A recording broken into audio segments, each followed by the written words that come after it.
titulares. Ex candidata a vicepresidencia anunció la creación de un nuevo movimiento. Comisión de Desarrollo Económico sesionará este jueves. Informe y parámetros para definir el salario básico estarían listos. Juicio político contra vocales del CNE suspendido temporalmente. Ataque armado en Vinces dejó al menos un muerto y 2 heridos.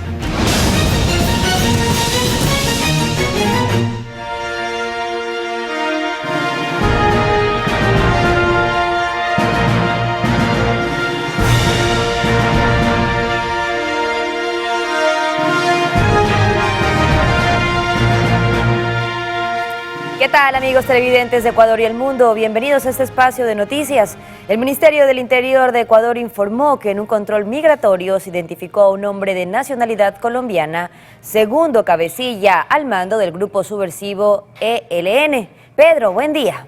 Katy, buen día, amigos televidentes. Además, este sujeto presentaba una alerta azul de Interpol y tendría vínculos con un grupo de delincuencia organizada de Ecuador. Frente a esto se procedió a su deportación, es decir, el hombre ya se encuentra en manos del país del norte.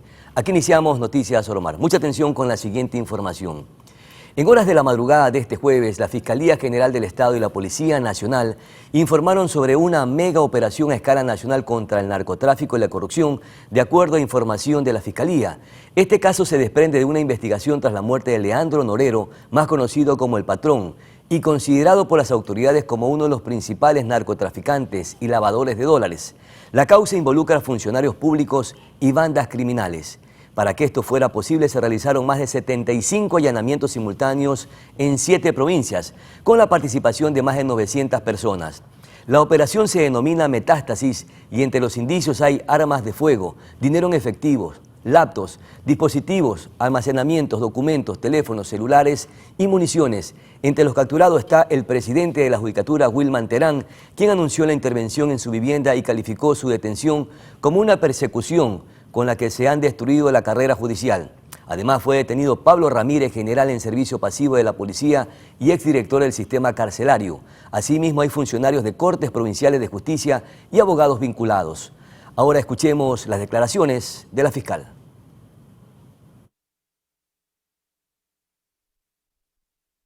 Alrededor de 30 investigados y más de 900 personas, entre equipos fiscales con sus equipos tácticos y unidades especiales de la Policía Nacional, desplegadas en todo el país contra la delincuencia. A raíz de la investigación de la muerte de Leandro Norero, se desprendieron indicios de una estructura criminal incrustada en todos los niveles del Estado y vinculada directamente al narcotráfico. El caso denominado Metástasis investiga el presunto delito de delincuencia organizada, en el que se evidencia la profunda descomposición estructural que campea en el país. En ese contexto, en las siguientes horas, formularé cargos contra un ex juez de la Corte Nacional de Justicia, ahora presidente del Consejo de la Judicatura, un ex funcionario de la Corte Nacional de Justicia, que actualmente se desempeña como director provincial en la misma Judicatura. Además, a funcionarios de Cortes Provinciales de Justicia, del Consejo de la Judicatura de Guayas, Cotopaxi, Santo Domingo de los Áchilas y Manabí, de la Fiscalía de Guayas y Santo Domingo de los Áchilas, de la Policía Nacional, incluido un ex general, de personal del SNAI, de abogados en libre ejercicio y de líderes de la estructura criminal, quienes contaban con dinero obtenido de actividades ilegales y ubicaban a funcionarios corruptos que llevaban sus procesos para obtener ventajas indebidas en un sistema consumido por el cáncer de la corrupción. Conciudadanos, el caso Metástasis es una clara radiografía de cómo el narcotráfico se ha tomado las instituciones del Estado para, a través del dinero mal habido, operar desde instancias judiciales y políticas y lograr impunidad en algunos casos. Llegar a develar esta enorme estructura significa un trabajo inmenso y un riesgo aún mayor, no solo para quienes participamos hoy en los allanamientos, sino para quienes continuamos cumpliendo con nuestras funciones sin dejarnos absorber por las estructuras delincuenciales y su dinero, porque no han podido cooptar a todos los funcionarios. Existe esperanza y de nosotros depende continuar con esta depuración.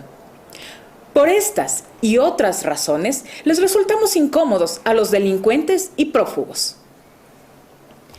Hoy, el término narcopolítica en el Ecuador ha sido evidenciado, ya no es lejano, porque podemos ver cómo las estructuras delincuenciales han permeado las instituciones para alcanzar sus objetivos y con seguridad la respuesta a este operativo será una escalada de violencia. Y una vez que se conoció detalles de esta operación contra la corrupción y el narcotráfico, el Consejo de la Judicatura, a través de un comunicado, rechazó la detención de su titular Wilman Terán y el allanamiento realizado por la Fiscalía al edificio matriz de la institución. Además, calificó la acción como arbitraria y sin sustento. En el documento se agrega que la captura de Terán es parte de la campaña de desprestigio y ataque que se ejecuta desde hace varios meses contra la función judicial. Ilegal, es arbitraria. No conozco hasta este momento el motivo de mi detención. Estoy sumamente escoltado por efectivos policiales. Muchísimas gracias a la policía, pero desconozco. Estoy retenido. Mi capacidad de moverme en libertad está limitada. No puedo yo expresarme. No sé lo que esté sucediendo en mi casa. Había menores de edad en mi casa. Atención. No he presenciado el allanamiento, no se hizo en mi presencia, por lo tanto, temo incluso de que vayan a montar evidencia. Se habla de que usted está involucrado o está investigado dentro de este crimen organizado. Sicariato y crimen organizado. No sé a qué llama sicariato y crimen organizado. Por la muerte de Leandro Norero, que de ahí se desprende esta investigación. Puede ser. Sicariato y crimen organizado en relación con la muerte de un ciudadano. ¿Qué tengo que ver en eso? ¿Qué nexo? Ni narcotráfico, de hecho. Y narcotráfico hablan todavía más. No. Gracias. Y ahora cambiamos de tema. La Comisión de Fiscalización sesionó para definir el procedimiento en cada caso respecto a los juicios políticos del anterior periodo. En este sentido, finalmente se decidió archivar los juicios políticos contra el exministro Patricio Carrillo, el exsecretario de Seguridad Diego Ordóñez, la exsecretaria de Derechos Humanos Paola Flores y el exministro de Transporte y Obras Públicas Darío Herrera. Sin embargo, en los casos del exministro de Inclusión Económica y Social Esteban Bernal y los vocales de la Judicatura Juan José Morillo y Fausto Murillo serán llevados ante el Pleno para que se resuelva.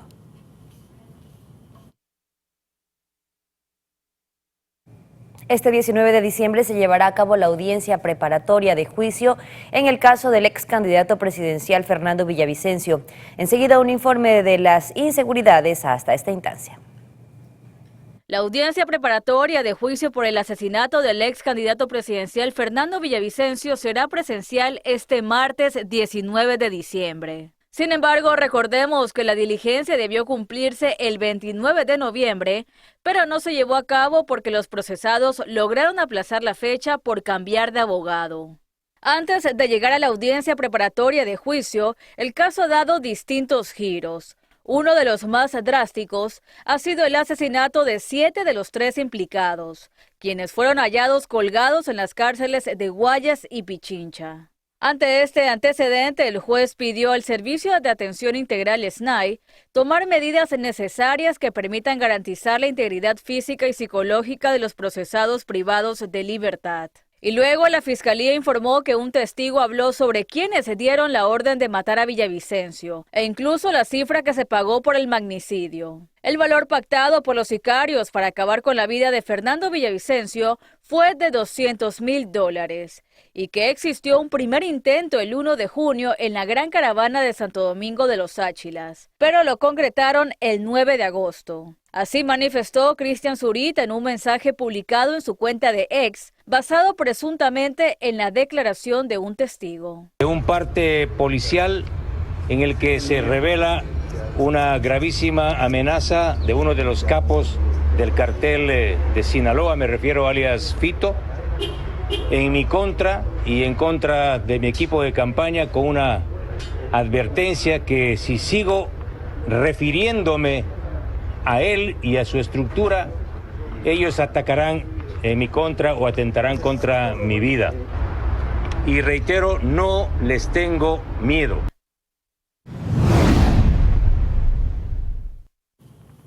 Ahora les contamos que el Pleno del Consejo de Participación Ciudadana solicitó al presidente de la República, Daniel Noboa, enviar la terna para el titular de la primera autoridad de la Superintendencia de Protección de Datos. Asimismo, se designó a la comisión técnica que apoyará el proceso de designación.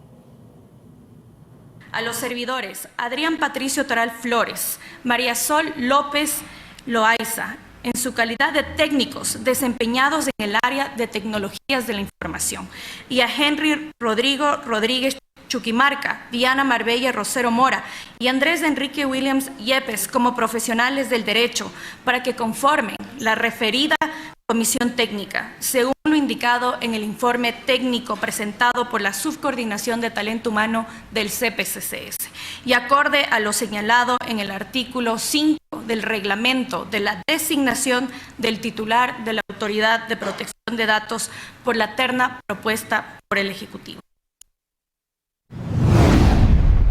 Los movimientos Construye y Gente Buena cuestionaron que se haya dado paso al primer informe del proyecto de ley económico urgente enviado por el presidente. Ambas bancadas votarán en contra de esta normativa. Luego de que la Asamblea Nacional realizara el primer debate de la reforma tributaria, desde la bancada de Construye ya anunciaron su rechazo a esta normativa. Mientras hayan proyectos de ley que no beneficien a los ecuatorianos, no le daremos paso, señores. También intentan condonar las deudas. Señores, de 10 grupos importantes de deudores en el país, donde está la familia del presidente de la República, donde está la familia del señor presidente de la Asamblea Nacional, hay más de 48 millones de dólares que quieren darle de baja. Mientras que desde Gente Buena también informaron que no darán paso a esta ley por aspectos que no constan en la normativa. Entonces hemos reclamado que en esa ley no hemos visto posibilidad o un artículo que haga referencia a cuál es la solución que se va a dar a las minorías que representan a la vez el número más grande de la población, que son en este caso los pymes, las pequeñas y medianas empresas, y la clase media y baja, que hace referencia a la mayoría de la población. Hemos revisado un censo donde que del 100% de esta población de clase media y baja, el 90% tiene deudas. Finalmente, tras el cierre del primer debate, la Comisión de Desarrollo Económico anunció que sesionará este jueves 14 de diciembre a las 6 de la tarde para iniciar con la elaboración del segundo informe. Anaí Vélez, Noticias Oromar. Gabriela Sommerfield, nueva canciller de Ecuador, se reunió este 13 de diciembre en Washington con Anthony Blinken, secretario de Gobierno de Estados Unidos, Sonsoles García, ministra de la Producción, e Ivonne Baki, embajadora de Ecuador en Washington. En la cita se trataron asuntos de migración, seguridad, comercio, financiamiento, generación de empleo y cooperación para las relaciones bilaterales entre ambos países. La canciller ecuatoriana seguirá en Estados Unidos para cumplir con otras reuniones de alto nivel.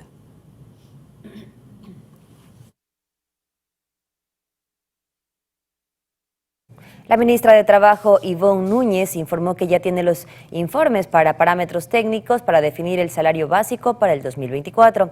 A continuación, escuchemos un extracto de sus declaraciones. Hay dos parámetros que se tienen que considerar. Un parámetro es el informe que remite el Banco Central, que determina que el crecimiento económico para el año 2024 es de apenas el 0.8%. Se debe considerar, como lo hemos hecho, el informe que remite técnico-jurídico el Ministerio de Finanzas, que determina que la inflación para el año 2024 es el 2.4%. Con esos parámetros técnicos, el Ministerio ha elaborado ya la recomendación. El tema del salario básico unificado, usted tiene que ver siempre el comportamiento que se ha tenido. Y el comportamiento siempre ha sido un incremento, porque eso lo dice la normativa. Continúa la huelga de hambre por parte de los obreros del gobierno provincial de Manabí. Ellos exigen el pago de sus sueldos. Según datos de la prefectura, el gobierno nacional les adeuda más de 46 millones de dólares. Para evitar.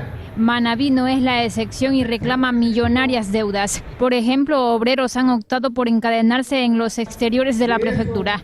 Es una huelga de hambre de un grupo de representantes de los trabajadores que contempla el sentir de todos, quienes conformamos la familia, la molestia, la indignación, la impotencia de saber de que se van a cumplir el día de mañana ya 90 días, 3 meses sin recibir asignaciones. Y es que según la prefectura, la cifra que no han recibido es de 16 millones de dólares, correspondiente al modelo de equidad territorial de los meses de septiembre, octubre y noviembre. De la primera cuota que hemos planteado, cubriríamos los sueldos atrasados del mes de noviembre. Se cubriría, y eso es un débito automático, lo que está atrasado en el Banco de Desarrollo, y también cubrir para poder sostener la operación en el territorio, poder pagar un valor de combustible, ya que nos cobran al día, nos cobran intereses, no nos dan crédito.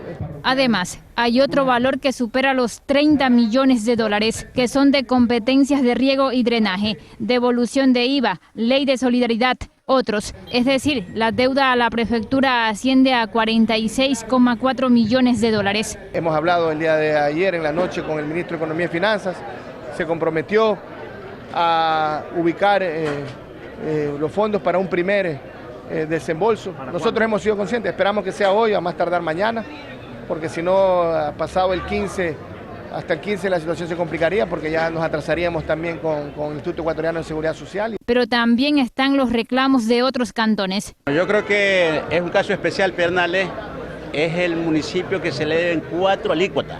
Hemos estado ahí sobreviviendo con los pocos recursos que paga impuestos a la ciudad de Pernales. Este mes se le ha podido pagar el mes atrasado a los obreros. No tenemos, está paralizado todo el sistema de las obras, los contratos que habían sido suspendidos, y ha crecido en Pernales por esta consecuencia, estoy seguro, la delincuencia, el secuestro, los asaltos, porque la gente está desesperada, ya no tiene dinero. Este tipo de acciones de exigencias no es único, porque desde noviembre pasado varios gobiernos locales se han sumado a los reclamos. Belén Mendoza, Noticias Romana. Pedro, amigos televidentes, nace un nuevo partido político en el Ecuador. Los detalles al volver de la pausa. Y el 13º sueldo que recibirán los ecuatorianos lo podrán hacer hasta el 24 de diciembre. ¿Cuánto dinamizará la economía y cómo hay que administrarlo? De eso estaremos conversando con César Coronel Garcés, gerente de Defensas Deudores S.E. A la pausa volvemos de inmediato.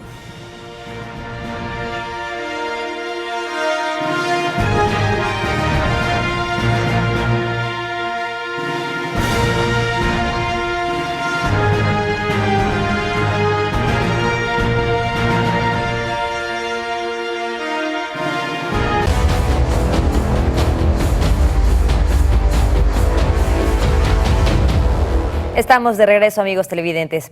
Como lo habíamos anunciado antes de la pausa, la ex candidata de Construye, la vicepresidencia de Ecuador, Andrea González, informó que se desvinculó de su actual movimiento para crear Fuerza Valiente. González era vicepresidenta de Gente Buena, organización que lideraba Fernando Villavicencio y que con su asesinato presidió Cristian Zurita. En la publicación de la ahora presidenta de Fuerza Valiente, se lee que la nueva tienda política nace de la necesidad de desarrollo integral, justicia, valentía y amor al país. La presidenta del CNE, Diana Tamaí, informó que la Contraloría ya comunicó a la entidad sobre el inicio de una auditoría al contrato del voto telemático en el exterior.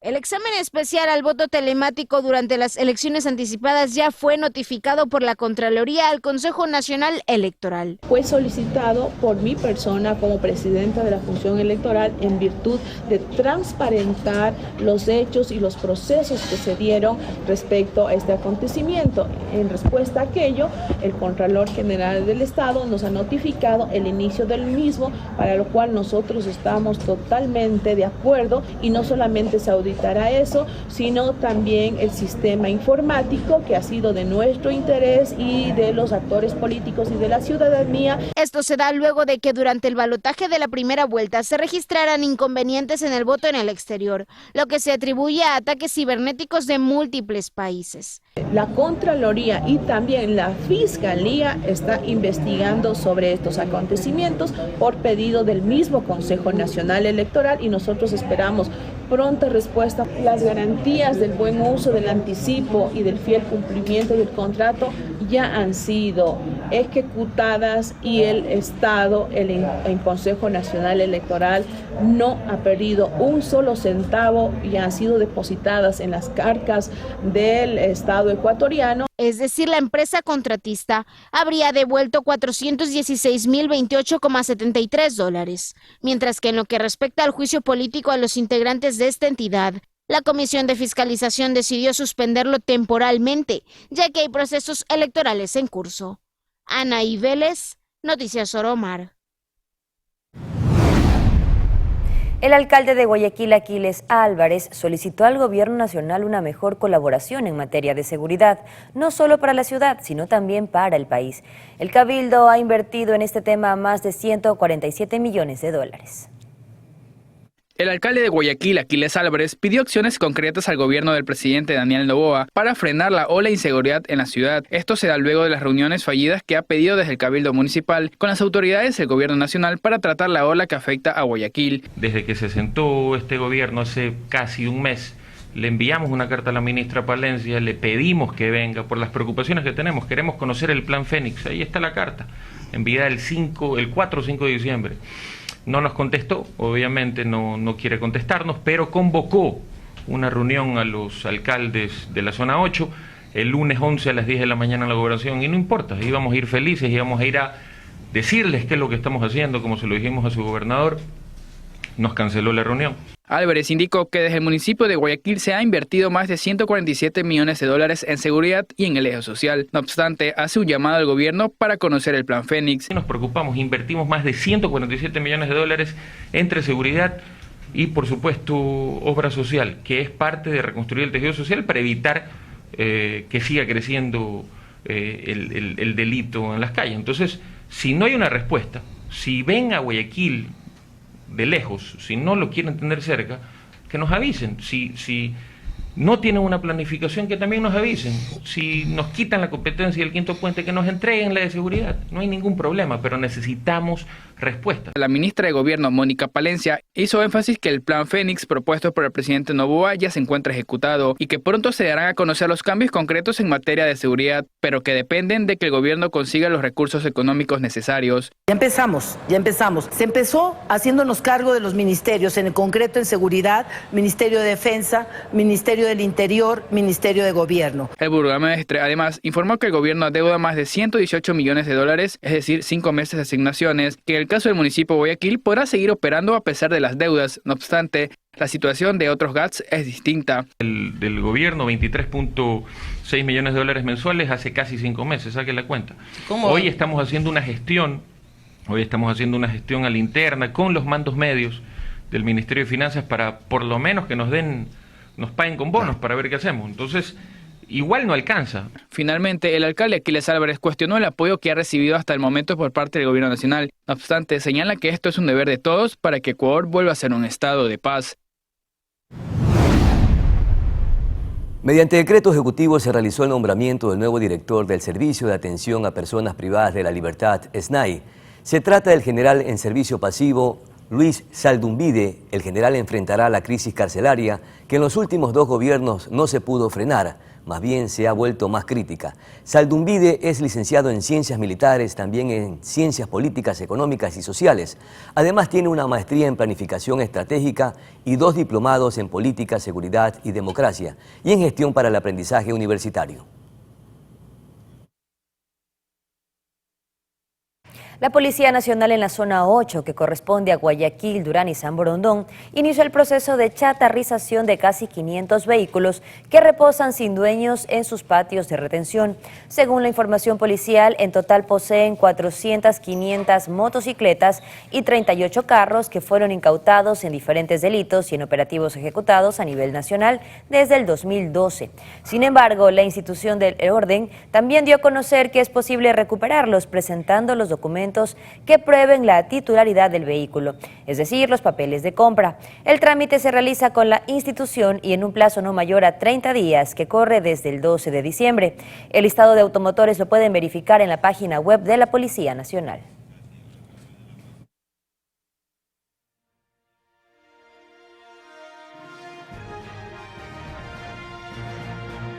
Amigos televidentes, momento de una pausa comercial. Al volver estaremos hablando sobre los controles que ya se ejecutan en estas fechas de Navidad y fin de año. ¿Y cómo deben administrar los ecuatorianos el 13º sueldo que van a recibir? De eso estaremos conversando con César Coronel Garcés, gerente de Defensa de Deudores S.E. A la pausa publicitaria, enseguida retornamos.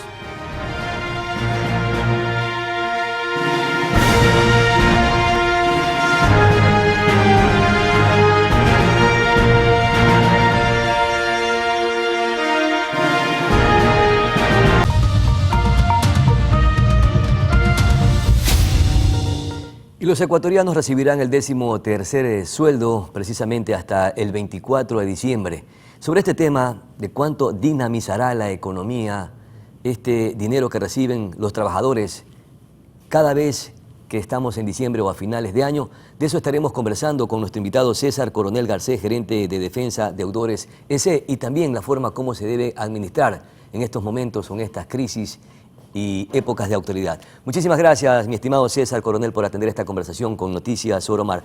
¿Cuánto mueve la economía el 13º sueldo que reciben los trabajadores para esta época? Bienvenido, César.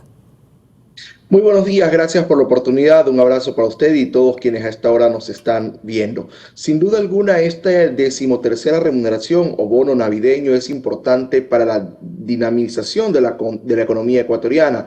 Tanto es así que, según cifras de la Cámara de Comercio de Quito, en esta época navideña los comercios pueden incrementar hasta en el 250% sus ventas. Además, es necesario recordar que de las un poco más de 3 millones de personas que estamos en relación de dependencia, aproximadamente 1.700.000 decidieron acumular el décimo. Estas son cifras del año 2022 y se prevé que para el 2023 sea un número similar de personas que cobrarán el décimo acumulado en este mes de diciembre. Recordemos que la 13ª remuneración o bono navideño es un sueldo adicional que las personas reciben hasta el 24 de diciembre, quienes están en relación de dependencia y, ojo, quienes decidieron acumular el décimo, porque también recordemos que hay una gran cantidad de personas que decidieron mensualizarlo. Claro, dan 1 millón de personas, como usted lo acaba de manifestar, pero generalmente, ¿en qué gastan el décimo los ciudadanos, las personas? Porque hay culturas de gasto excesivo, cultura también de gasto responsable, asimismo también cultura de ahorro. Sí, 1.700.000 personas que han recibido el décimo acumulado o que están por recibirlo, tienen normalmente 3 formas de utilizar el décimo en esta ocasión. Una de las primeras formas, y ya podríamos desglosarlo más adelante, es el gasto propio de la época. Luego hay personas que optan por el ahorro. Y aquí es importante mencionar que la pandemia y tantos otros factores nos han enseñado la necesidad de estar preparados para imprevistos. Y la mejor forma de estar preparados es con un fondo de ahorro. En ese sentido, nosotros propiciamos el ahorro porque nunca sabemos lo que pueda pasar más adelante, un accidente de tránsito, la pérdida o disminución de nuestros ingresos por desempleo o por otros factores incluso relacionados con el clima. Ahora, otro de los destinos del décimo es también el pago de deudas antiguas. En ese sentido, es necesario tener claramente identificado a quién le debo, cuánto le debo, hasta cuándo debo pagar, es decir, el plazo de la deuda y la tasa de interés y las condiciones propias del crédito.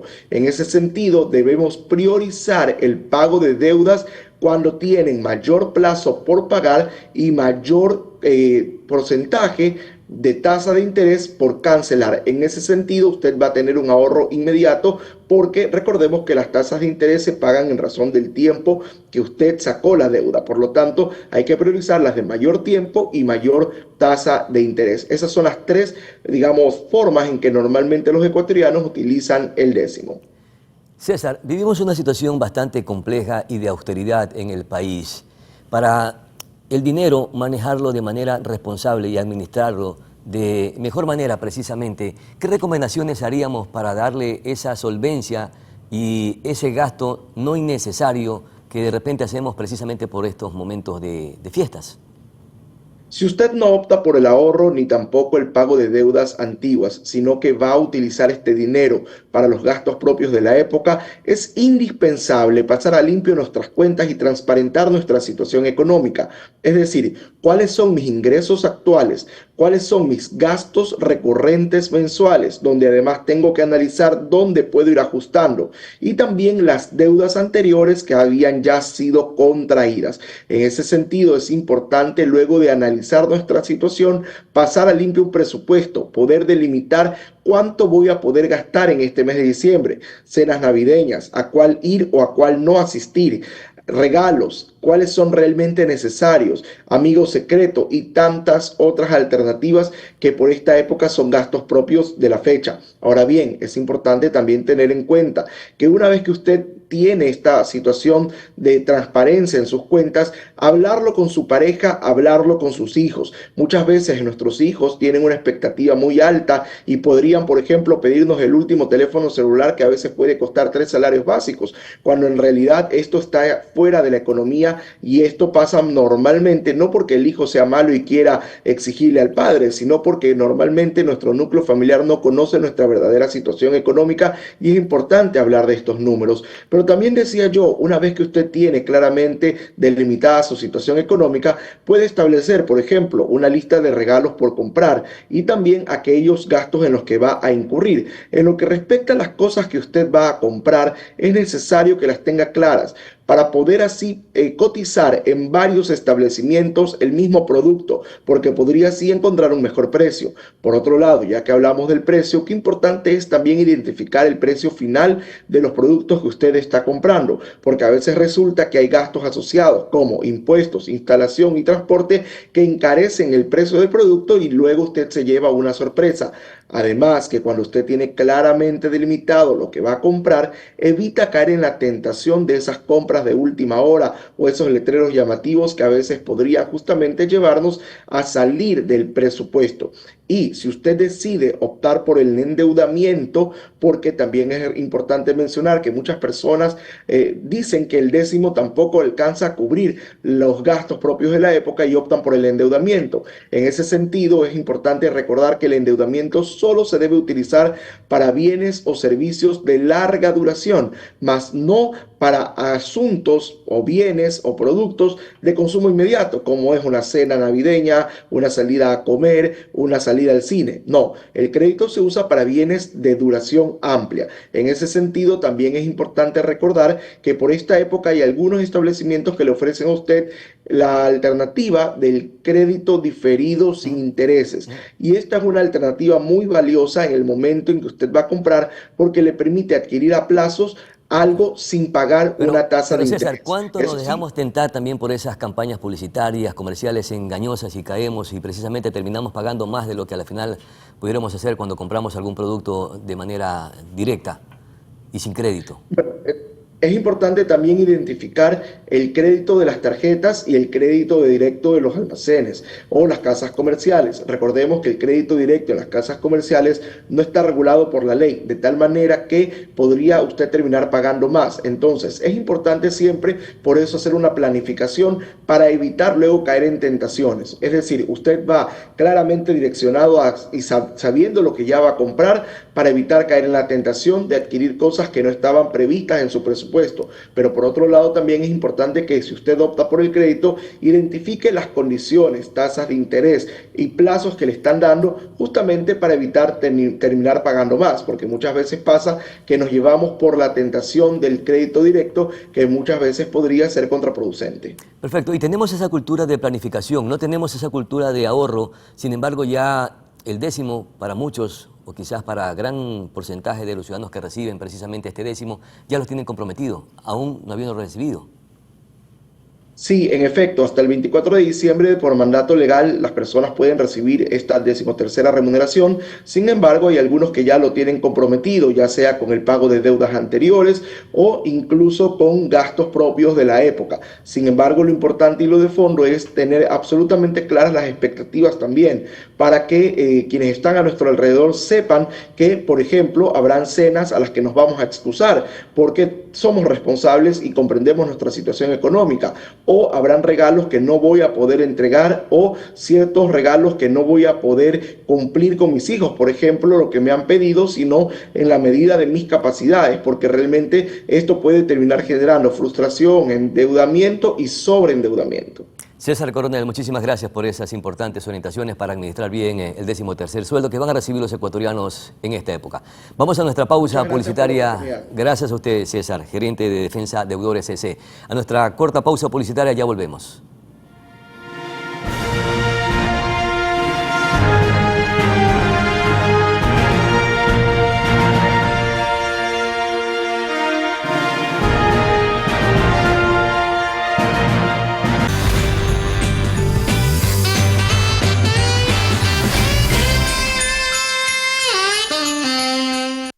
Seguimos de regreso, amigos, con más información y como lo habíamos anunciado, por las festividades de diciembre se intensifican los controles de pirotecnia no permitida para la venta. Las autoridades de Guayaquil lograron decomisar varias unidades de este material. La Dirección de Justicia y Vigilancia, en conjunto con agentes metropolitanos, realizó un operativo en las calles Ayacucho y Huayna Cápac en el sector de la Bahía, en donde se incautaron 30 cartones de juegos pirotécnicos que eran comercializados de forma ilegal. El operativo se realizó ante una denuncia ciudadana, lo que permitió a las autoridades llegar en el momento preciso cuando un ciudadano estacionaba un vehículo en el que iba a entregar las cajas a locales comerciales. El director de Justicia y Vigilancia, Schubert Urgilés, lideró el operativo y comentó que se encontraron todo tipo de juegos artificiales como chispeadores y camaretas, que eran distribuidos en el sector de la Bahía, donde es prohibida la venta de estos artículos. En primer lugar, la primera recomendación es a toda la ciudadanía en general, que puedan poner en conocimiento de las autoridades las denuncias de estas ventas ilegales. Frente a esto, todos nosotros debemos ser corresponsables al bienestar social. Sabemos todas las tragedias que esto puede ocasionar. Frente a estas ventas existen lugares, existen ferias, estamos promoviendo como municipio ciertos espacios seguros para esta distribución de este tipo de insumos.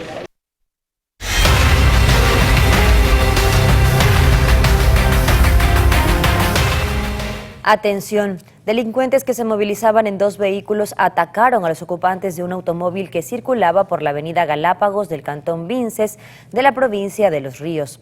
En las imágenes se evidencia que desde el balde de una camioneta, incluso bajándose de la misma, al menos 10 sujetos se arremetieron a tiros contra sus víctimas. Casualmente, un policía que pasaba por el lugar reaccionó ante la situación, realizando algunos disparos hacia los delincuentes, sin causar mayor impacto. Minutos después llegaron más elementos policiales e iniciaron una persecución. Este hecho dejó una persona fallecida y 2 heridas.